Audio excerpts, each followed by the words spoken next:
La majorité des créateurs passent des heures à chercher la bonne stratégie, le bon format, la bonne niche, et ils oublient la chose la plus simple et la plus puissante qu'ils possèdent déjà, c'est eux-mêmes. Dans cette vidéo, je vais t'expliquer pourquoi raconter ton histoire, c'est pas juste sympa à faire. Et c'est littéralement ce qui sépare les créateurs qui vendent de ceux qui continuent à tourner en rond avec 300 abonnés. Et je vais te montrer concrètement comment le faire. Si tu me connais pas encore, je m'appelle Luigi. Il y a 2 ans, j'ai fondé Communify avec mon ami d'enfance Terry. Depuis, on a généré plus de 2,4 millions d'euros de chiffre d'affaires pour nos clients, uniquement grâce aux réseaux sociaux et à la puissance de la personal brand. Pas avec des pubs, pas avec des hacks, avec du contenu. Et la leçon numéro 1 que j'ai tirée de tout ça, c'est que le créateur qui parle de lui vend plus que celui qui parle de son expertise. Je t'explique pourquoi. Voilà ce que font 90% des créateurs dans la niche du business et de la personal brand. Ils postent des tips, des conseils, des frameworks, du contenu utile et ça fonctionne, mais à moitié. Parce qu'on est en 2026, l'information elle est gratuite. Google, ChatGPT, YouTube, n'importe qui peut trouver les 5 règles d'une personal brand forte en 10 secondes. Alors pourquoi quelqu'un devrait te suivre toi? La réponse, c'est pas ton contenu, c'est toi. Les gens n'achètent pas une méthode,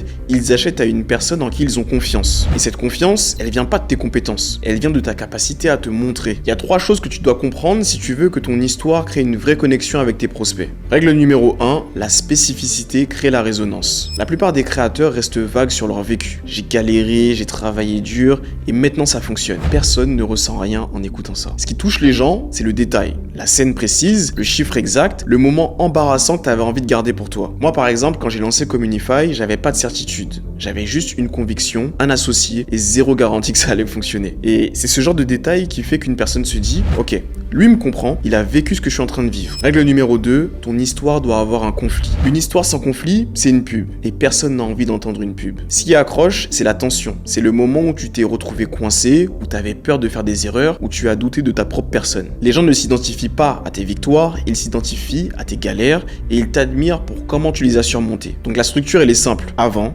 conflit, après. Pas de avant-après sans le conflit, car il est obligatoire. Règle numéro 3, mixe ta valeur avec ton vécu. C'est là où la personal brand devient vraiment magnétique. Quand tu partages une technique, un framework, un conseil, et que tu l'ancres dans une histoire personnelle, tu crées quelque chose qu'aucun autre créateur ne peut te copier. Parce que ton expérience, elle est one of one. C'est exactement ce que je fais avec mon compte. Créer du contenu de qualité, avec un angle unique, qui mélange storytelling et expertise, et c'est ce qui fait que les gens restent et finissent par me faire confiance. Maintenant, je vais te dire quelque chose que tu entends sûrement pour la première fois. T'as pas besoin de trouver un angle original, t'as pas besoin de trouver un concept révolutionnaire, tu dois juste arrêter de te cacher. Les créateurs qui ont une brand magnétique, une brand one of one comme j'aime bien l'appeler, c'est pas parce qu'ils sont les meilleurs sur leur sujet, c'est parce qu'ils sont les seuls à être eux, de cette façon-là, avec cette histoire-là et cette façon de voir les choses. Parce que ton parcours, c'est ta différenciation. Tes doutes sont ta crédibilité et tes erreurs sont ta preuve sociale. Et si t'attends d'être suffisamment légitime avant de parler de toi, bah t'attends pour rien. Parce que la légitimité, elle se construit en se montrant, pas en se cachant. Donc on fait un petit récap rapide. Si tu veux une personal brand qui crée de la confiance et qui convertit, sois spécifique dans ton histoire. Les détails, ce qui touche, montre le conflit, pas juste la victoire. Mélange ta valeur et ton vécu, car c'est là que tu deviens irremplaçable. La brand magnétique, elle n'est pas construite sur ce que tu sais,